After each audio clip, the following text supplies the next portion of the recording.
Bedtime stories with bedtime stories with bedtime stories with Side Wilson.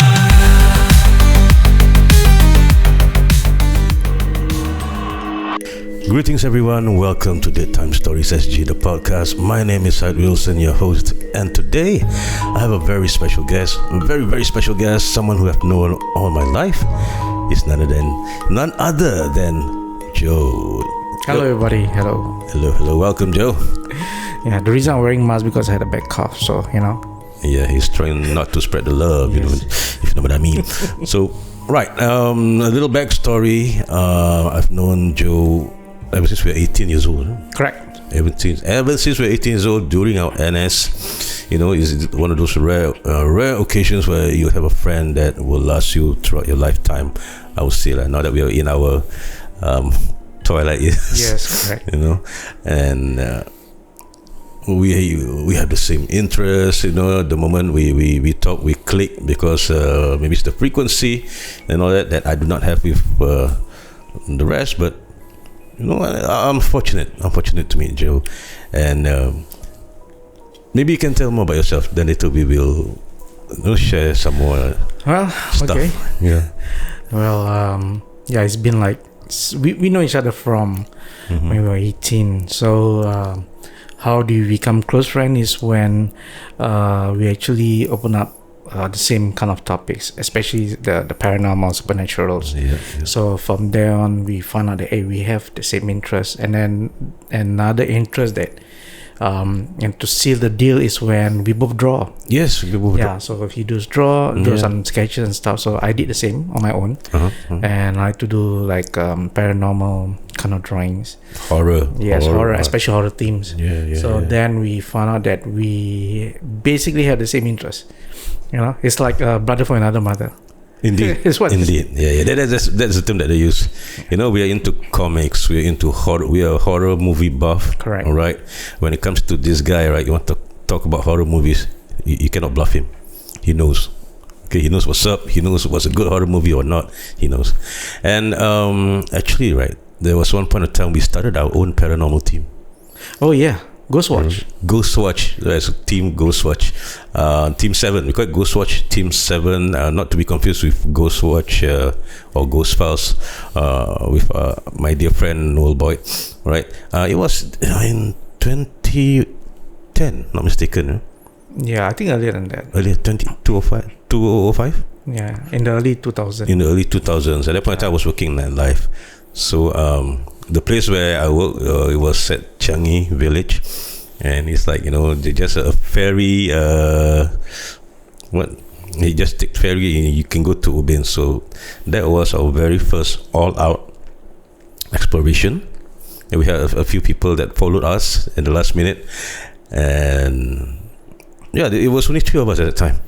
Yeah, correct. 3 of us. It was only the 3 of us, man. We were excited. We were all pumped up. And not to mention, we all dressed up. Okay, when I say dressed up, we were in tactical gear. Even those who follow us, they're youngsters. Actually, they are junior members from another paranormal team. We cannot mention. And they say, "Oh, so like soldiers like that. I want to go to war." I say, "Yeah, later on you'll know what we mean."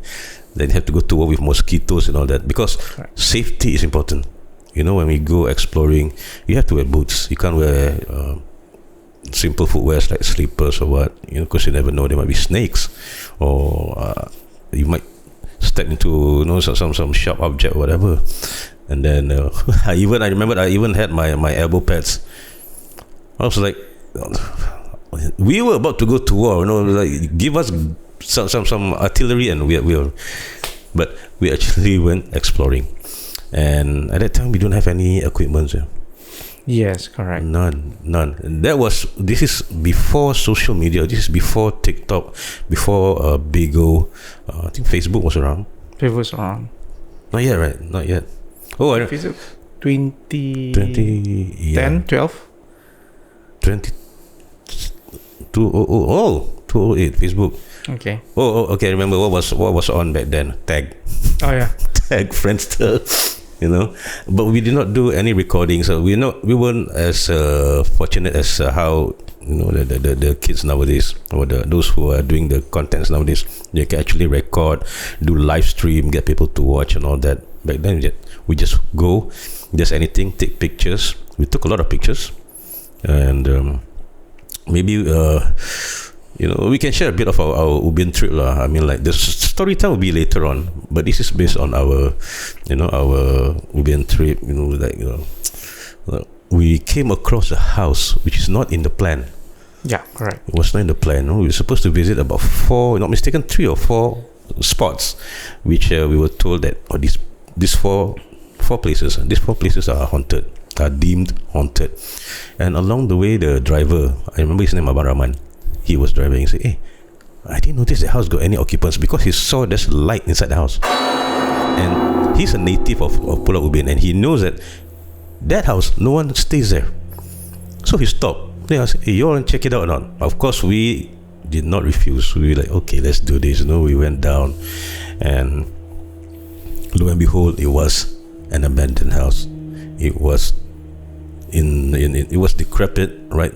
But the odd thing is there were some items which was left behind. Yes, it looks as though they want to exit the house in a hurry. Yes. So they leave lots of clothing behind, photo albums of family member who actually managed to view. Say, "Oh, okay, there's lots of photos of the former occupant. Clothings, the closet full of clothes. Yeah. And there's some I think the kitchen area there's pots and pans, and then we're wondering what makes them want to hurriedly leave the place, abandon the house. So that's pretty weird. Something must have spooked them or scared them off, And we found these two bundles. I don't know whether there are clothes inside of them. One of them was wrapped in a yellow cloth. One thing that both of us we practice, right? We do not touch anyhow. You don't touch anything, leave it as it is, because you never know, you might offend whatever entity. So some things are meant to be left alone. You can just look at it and just take note, take a picture, and then don't touch it. So we saw that. It's like, wow, what are those two bundles of, I don't know, we do not know. Till now, it's a big mystery. It's like, what are those? Bundle of joy. Bundle of joy, man. Open up. It's like, it's a baby. Okay, who's gonna adopt that? But it's not. It wasn't moving. No, it wasn't moving.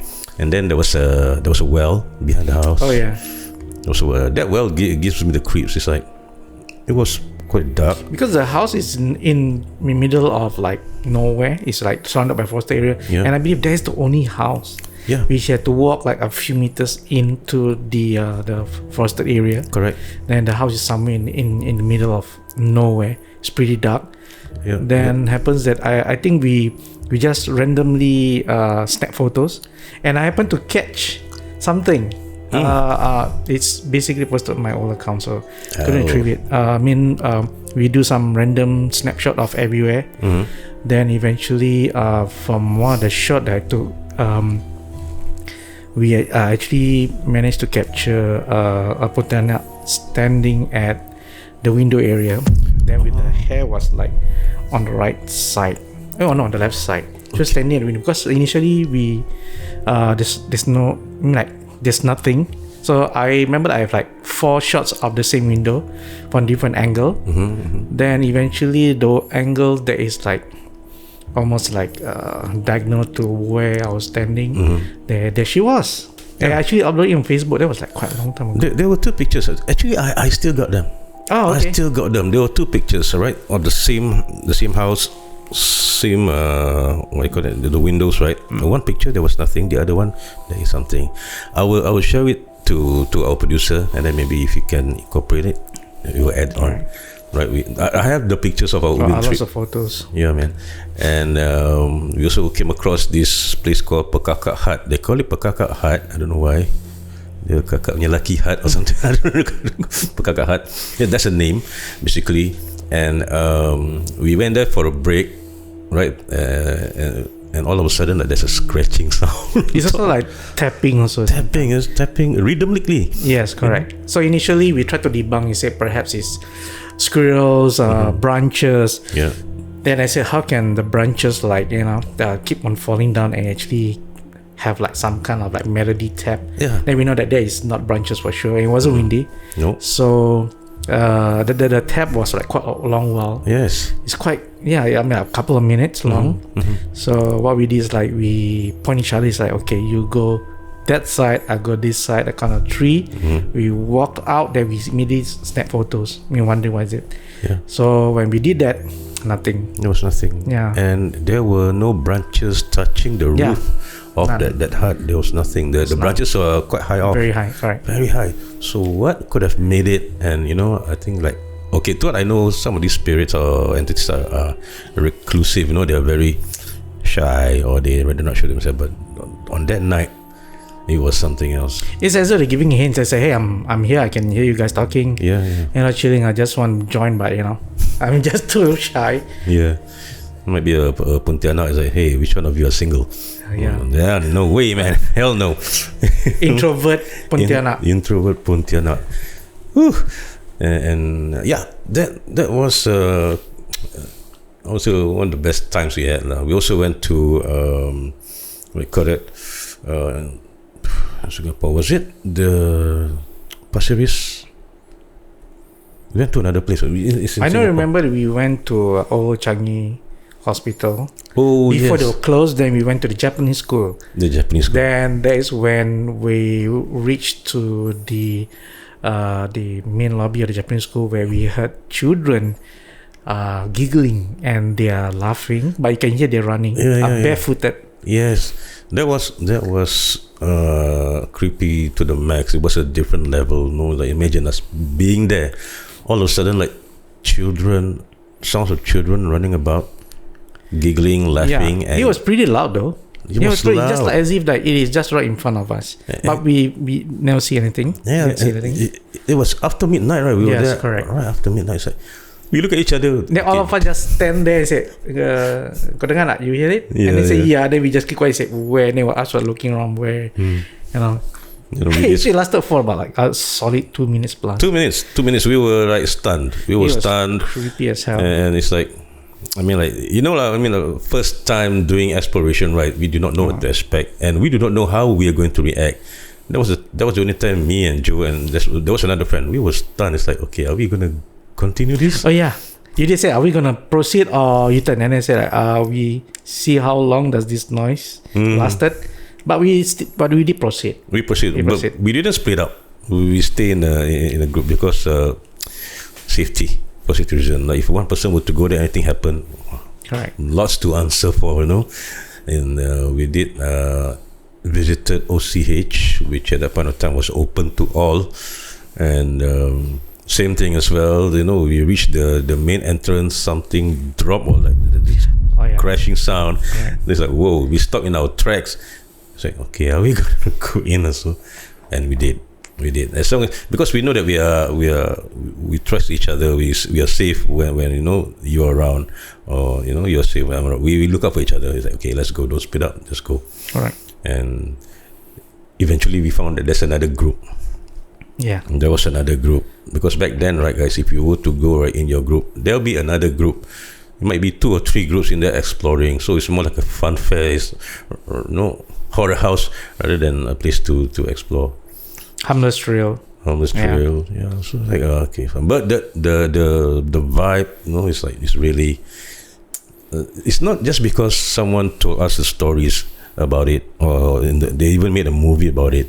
It's not because of that. Because we were there to experience ourselves. The moment you step in, like, whoa, this place, the vibe is different. It's way different. It's like something's up, something is here, but it's a matter of time whether we're going to see it. But we didn't. It's just more to like experiencing. And when we go out, right, normally we will always, first thing to do is to debunk. Yeah. To make sure that this is something that that there's a logical explanation to it, and it's nothing supernatural unless we don't have any other explanations. That's why I believe when you say that sometimes when you do this, you need to have logics with you. Yeah. All right. Yeah, you need to have logics with you, because why? If you don't, then anything can be supernatural. You need to have logics, which is Okay, I said to say I don't see much of what they are doing now. To them, hey, I see this and that. They didn't stop to think that there could be something else, something that they can explain. Yeah, they immediately jump to say that, it has to be paranormal just because the place is abandoned and they were exploring at night. Yeah. So when they hear any kind of sound, they disregard maybe perhaps it's the building that's all wind, might cause or the sound. They just paranormal, and then but they I'm seeing this a lot in many so-called paranormal team. Right. They went out, so and then some of them, just for the sake of likes and clicks and gifts, they would actually fake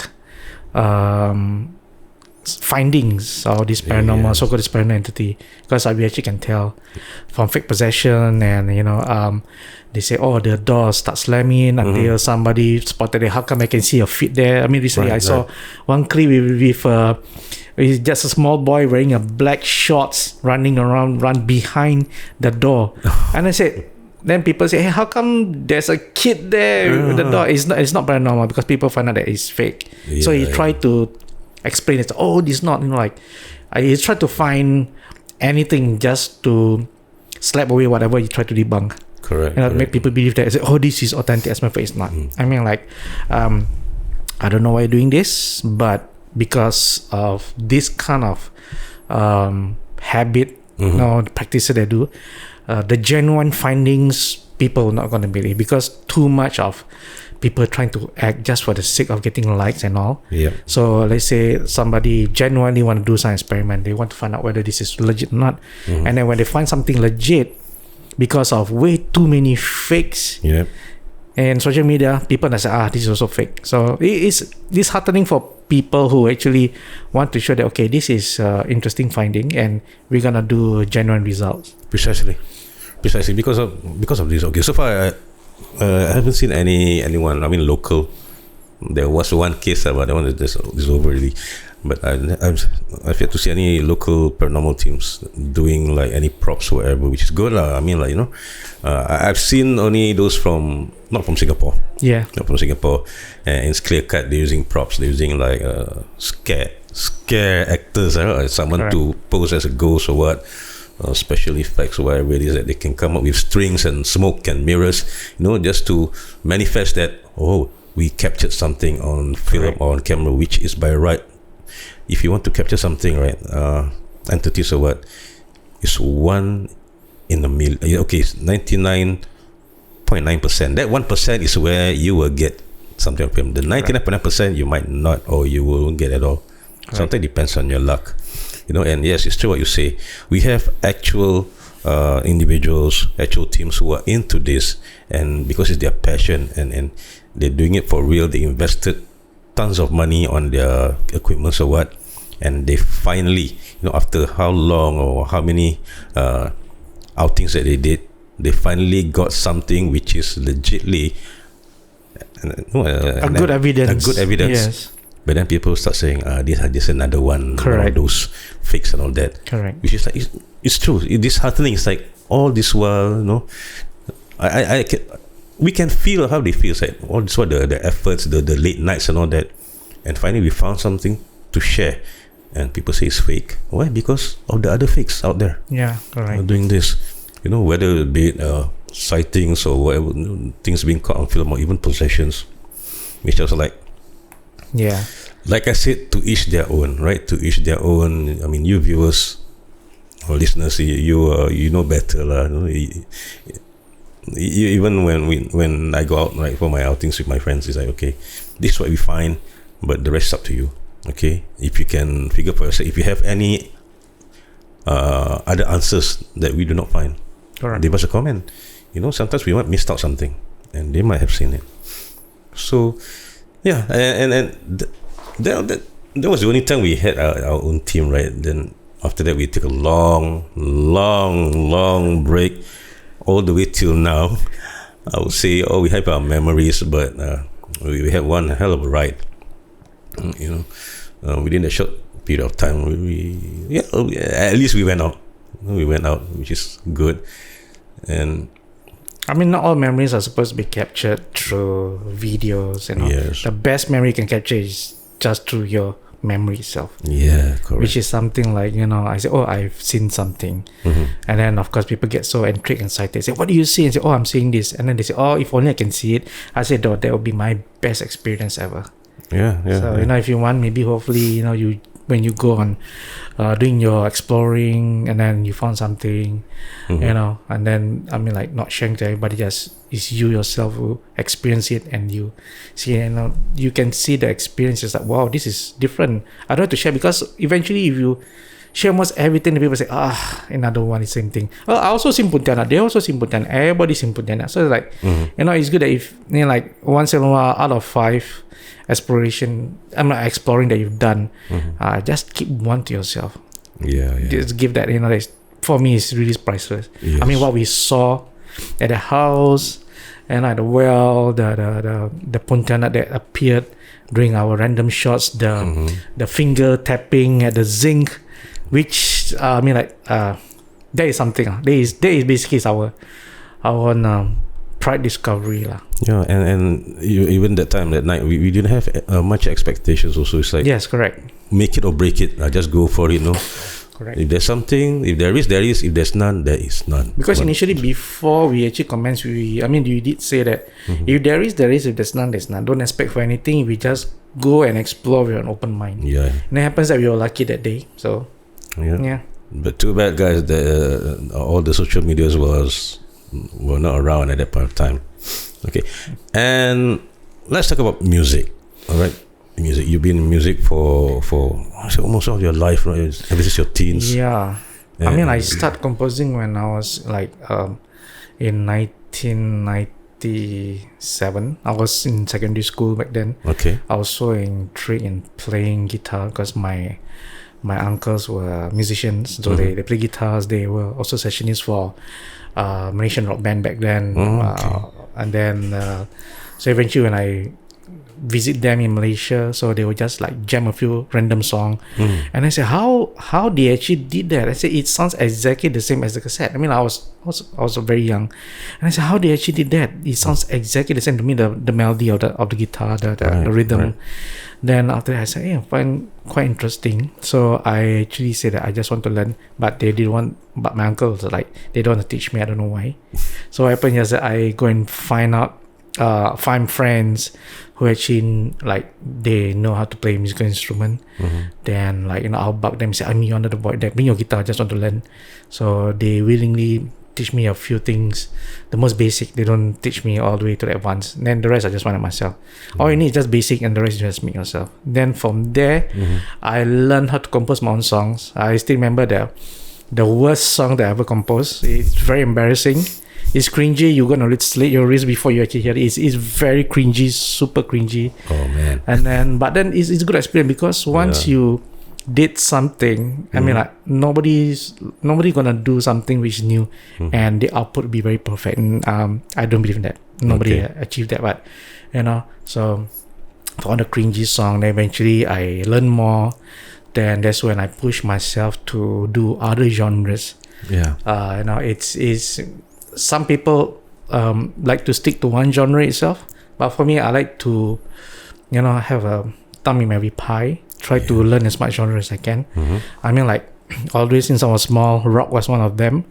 Then eventually I progressed to metal. Then from metal, it meanders to many other subgenres. That's when I was working in Tower Records, I mixed with those who were from the jazz department, classical department. Then I found out, oh, these are very interesting. So I began to have a bit of everything.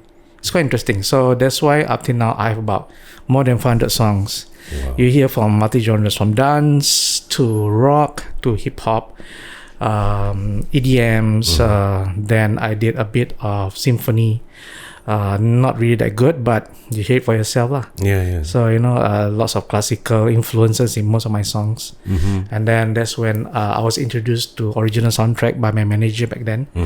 God, he said like, hey, your metal is so noisy. How about listen to this, something soothing? I said, what is it? Then he actually played for me Lawrence of Arabia, the soundtrack. Then also played for me Ben-Hur soundtrack.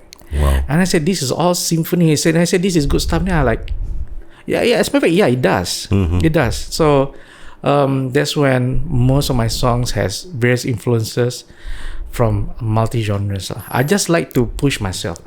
Yeah. You like to challenge yourself. That's how you become versatile. Correct. You know? And guys, if you do not know, right, actually Joe is the composer for the theme song for Daytime Stories, actually the theme song, and he also composes other songs and music as well. I've seen his work. Okay, I can vouch for it. Even like he managed to fuse two things that he liked to do, and that is designing horror art and music.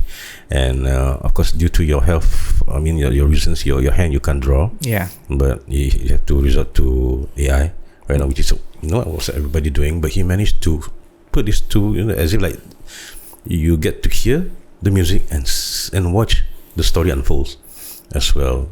And this is I would dare say, all right, when it comes to Joe, all right, this is from me. This is what I think. Okay, Joe, his talents is really underrated and underappreciated. I don't know why people still goes for crappy music nowadays. Maybe it's their taste of a new generation, but actually your music can touch all these generations as well.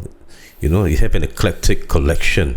You even have what you call that, religious theme nasheed. Yeah. Dakwah songs. You even have love songs, which is, I know this guy, right? To do a love song is like hell no, but he pushed himself. It's like, okay, I want to push myself. I want to see whether I can do it. He pulled it off. And also Hari Raya tune. Yeah. Okay, I heard your Hari Raya song, which is like a very ballad kind of thing. Very which mellow. is very mellow. Very original. Doesn't sound like some other Hari Raya songs, I mean, if you want to compose, make sure it's original. Make sure it's something that, I have never listened to it before, but this is good. Right, and you listen to something, the tune sounds familiar. Then they start to relate your works or your song to another song. Right. This is what I respect about Joe. Each time he comes with something, he always surprise me. And I suppose there's a lot of underrated composers, songwriters. I mean, believe me, when I actually attended music award presentation every year, they will have live performance from locals, from multi-genres, and believe me, they are really, really good. But surprisingly, it's like, because the mindset of people now, when they hear any song in Singapore, I'm not going to listen. But you'll be surprised that they are local composers who make it big overseas, and the songs really are really good. True. So don't scrutinize or just like judge just because Singaporean cannot do this, that music is like this. I mean, like, you've seen singer songwriters that went overseas and make it. Yeah. But what they do is like they compose their own song. It's just that they have a bigger market over there. So if it's not that good, you're not gonna make it for sure. So support your local artists. Yeah, do support them because they do need your support to have a scene, right? To have a market for these talents. They need your support. Take a listen, give it a chance. Don't, like you said, don't say local for what. No, hey, if no one's going to support the local, then who? Right. Who's going to do it? Right? Who's going to do it? And we've seen some local acts, some artists who actually made it big. Yeah, which is proven. Their talents are being noticed, but sadly, from another country, from abroad, but not only here. So and hopefully, we can work together, create a platform where your music will be recognized. Okay, it's about damn time. I can say that right then, but it's about time, right? Especially at our age. And later on, right towards the end of this podcast, we will feature one of Joe's composition. All right, the one that he produced is called I'll Tell You Later On. All right, we're going to take a short break and we'll be back for story time. I know you guys are waiting for this and you're waiting for me to draw some chicks. Draw some horrible looking things. Alright, so stick around. If you're staying somewhere near Marsiling, this is for you. Whispers in the dark, draw the face behind the mark. Every tale a ghost a trace, sketch the fear they had to face. Dead time stories, echoes through the night, tales of fear in the absence of light. What they saw, now we reveal, sketch the shape of what they feel. Dead time stories, don't close your eyes. Truth walks in a stranger's disguise. One more tale, one more scream, draw the shadow from their dream. They saw it, they felt it, now we bring it to life. This is Dead Time Stories.